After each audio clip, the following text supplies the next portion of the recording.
Ladies and gentlemen, welcome back to the Ironworker Gaming channel. I am Ironworker814 and thank you for joining me for another Destiny 2 PvP viewer requested weapon review, where we'll take a look at pros, cons, stats, damage numbers, and how to obtain the weapon. The weapon we're reviewing today is the SKYBURNER'S Oath, and this review was requested by Maybe Roger. And you know, the one thing I've always enjoyed about the PvP of Destiny is that every weapon can be great in the right hands, bar none. Even if you think a gun is a total piece of garbage, I promise you there's at least one person out there who is consistently slaying out with that weapon. But on the other hand, some weapons in general are just less effective than others. And in walks SKYBURNER'S Oath, a weapon that has been called worthless, a pointless exotic, and often ranks on most people's worst exotics in the game tier list. Is it really that bad though, or do people just not understand how to use it to its full potential? It was actually with SKYBURNER'S that I got my very first We Ran Out of Metals medal in Destiny 2. Of course, that was in a meta that's long since expired and in a sandbox that looks nothing like the one we are currently in. And honestly, I can't remember the last time I picked up SKYBURNER'S and gave it a spin in the Crucible. So we're going to take a solid look at it here in Season of Arrivals and try and figure out if it's truly underpowered or just simply underappreciated. But there's also some strange things happening with this gun, and we're going to explore those also, right after we take a look at how to obtain this weapon and the catalyst for those who have not done so already.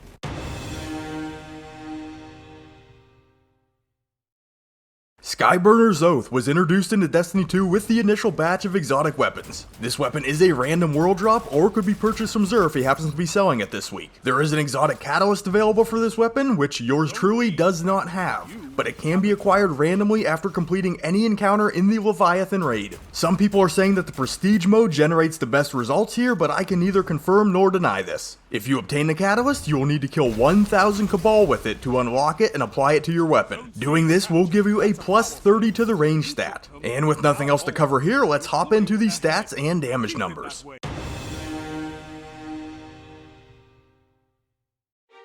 SKYBURNER'S Oath is an exotic solar scout rifle with a fire rate that is variable, but it does have 18 rounds in the magazine. Taking a look at the weapon stats, I'm not really sure how much we can gather from them since SKYBURNER'S performs very differently depending on whether you're firing from the hip or aiming down sights. But the reload speed and handling do remain constant and are average when compared to other scout rifles. And while the range stat is on the lower side, I'm not really sure how much this actually matters for SKYBURNER'S. We'll talk about this a little more further into the video. Checking the hidden stats on light.gg, we can see we have an aim assist value of 80, which is quite respectable, a recoil of 100, making the bounce direction vertical, but we have a bounce intensity of 0. If you're interested in the usage rate, Destiny Tracker has this weapon sitting at 121st in the most used guns in quick play game modes over the last month. SKYBURNER'S intrinsic trait is Slug Rifle. This weapon lobs large, explosive, seeking slugs when you fire it from the hip. When you're aiming down sights, the slugs travel fast and straight, with high damage and a lower fire rate. This we will also get into a little deeper in just a minute or two.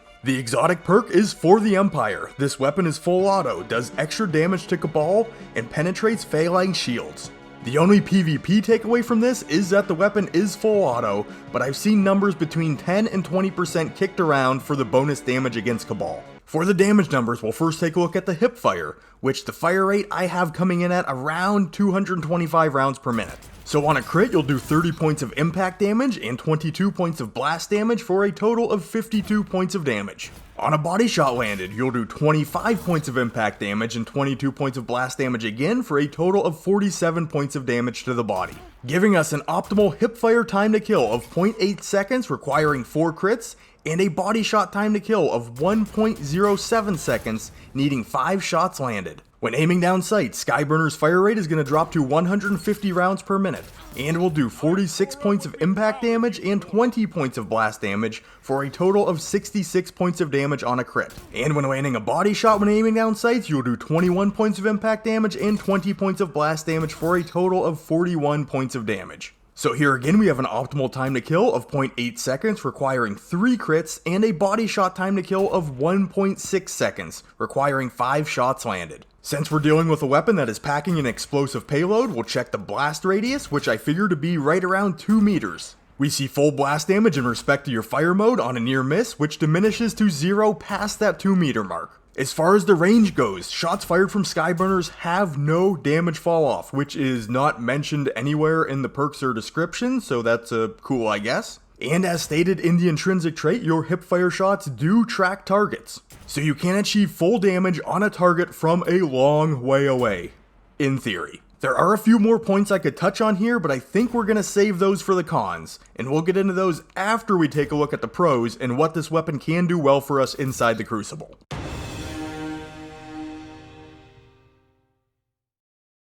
Alright, first off, SKYBURNER'S does pack a little more versatility than your standard scout rifle. It's kind of like having a long-range option and a mid-range option in the same gun due to the weapon's extremely varied performance on the two fire modes. When scoped in, SKYBURNER'S basically performs like a high-impact scout rifle with that standard 3 crits to down a target. But the body shot time to kill in this fire mode is a little bit quicker and more forgiving since we're only looking at 5 shots to down a target instead of 6 from a standard scout rifle. Then when firing from the hip, you actually have pretty respectable time to kills for both your optimal and body shot values when compared to other scout rifles. And the fact that your hip fired shots will alter course to hit a target just adds another layer of forgiveness if you happen to be slightly off when you pull the trigger. And the complete lack of damage fall off makes both your hip-fired shots and your shots when aiming down sights effective at any range.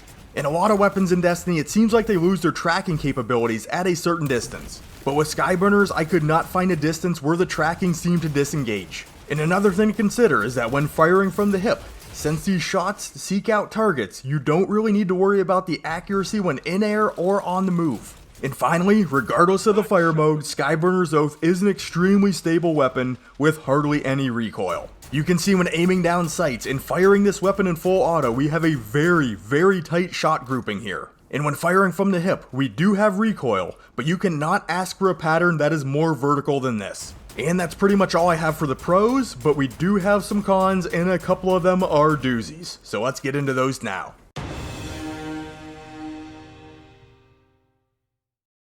So when doing my live testing with SKYBURNER'S, something really felt off to me, especially when aiming down sights. So I started doing some digging and researching to figure out why I might be having issues here. And after stumbling upon one of Fallout Play's older videos, I found that even when you're aiming down sights, this weapon does not fire hit scan projectiles. That means that the shots fired from SKYBURNER'S will always have travel time. I mean, this is pretty apparent when firing from the hip, but I just figured when you're scoped in with SKYBURNER'S, it was performing like a standard scout rifle and was a hit scan weapon. Upon finding out that these rounds did have travel time, everything started to make a little bit more sense. And I gotta say, in Destiny, this just feels really weird. And I'm not exactly sure how this factors in with bullet magnetism from the range stat, or how the aim assist value affects things here. I mean, the vast majority of weapons in Destiny are hit scan, meaning that your shot will instantly hit whatever your crosshairs are on as soon as you pull the trigger. And generally speaking, it's blatantly obvious when you're not using a hit scan weapon. Rockets, grenade launchers, Jotun, Symmetry's alt fire, there's probably some more, but you get the point. And heck, even standard fusion rifles, which feel like they should be firing travel time projectiles, are actually hit scan. But to have a scout rifle that is not a hit scan weapon means you need to lead your target to a certain extent. And in my opinion, this is a pretty big ask,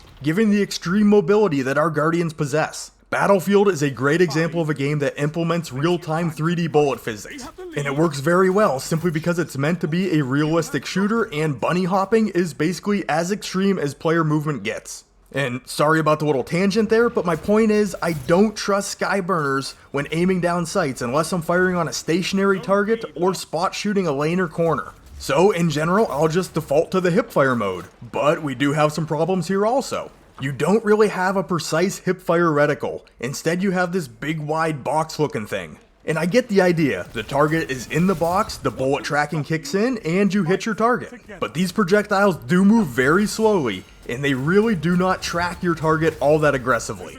They will alter their flight path to try to catch an enemy target, but that's about it. They aren't actually seeking down enemy players. So by any highly mobile enemy player, which tends to be the majority of players we're seeing in the Crucible these days, those shots can pretty easily be evaded.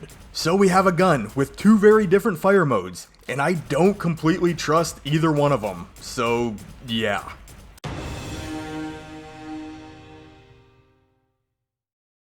So for the verdict, and would I say that SKYBURNER'S Oath is a good weapon for PvP? For most players, I would have to say no, especially if you're a lower skill player. This weapon, while the potential is there for it to perform, it just comes packing a lot of variables and moving parts. Between the slow projectile speed and the easily dog-eared tracking from the hipfire mode, and the fact that your shots when aiming down sights are not hit scan, this gun just kinda feels out of place in the Crucible to me. But like I said in the preface of this video, I am 100% certain that there are players out there who know all the ins and outs of Skyburner's Oath and have mastered its fine nuances. And I would love to see some of those players in action because I bet it is quite impressive what they could accomplish with this weapon. But for me personally, there are just too many things to consider when using this gun and trying to get it to fire on all cylinders. Which is why, generally speaking, I'm gonna pass on Skyburner's Oath in the Crucible. But since you made it to this point in the video, please remember to leave it a like if you did enjoy it. And if you're not already subscribed, please consider doing so if you can appreciate the content and the manner in which it is presented. Feel free to head over to Twitch or Twitter and give Ironworker814 a follow if you're into those type of things. And to contact me, simply comment down below. Thoughts, questions, feedback, they're all greatly appreciated. And with all that being said, I'd like to thank you for spending a piece of your day checking out this weapon review. You guys are awesome, and I will catch you on the next one.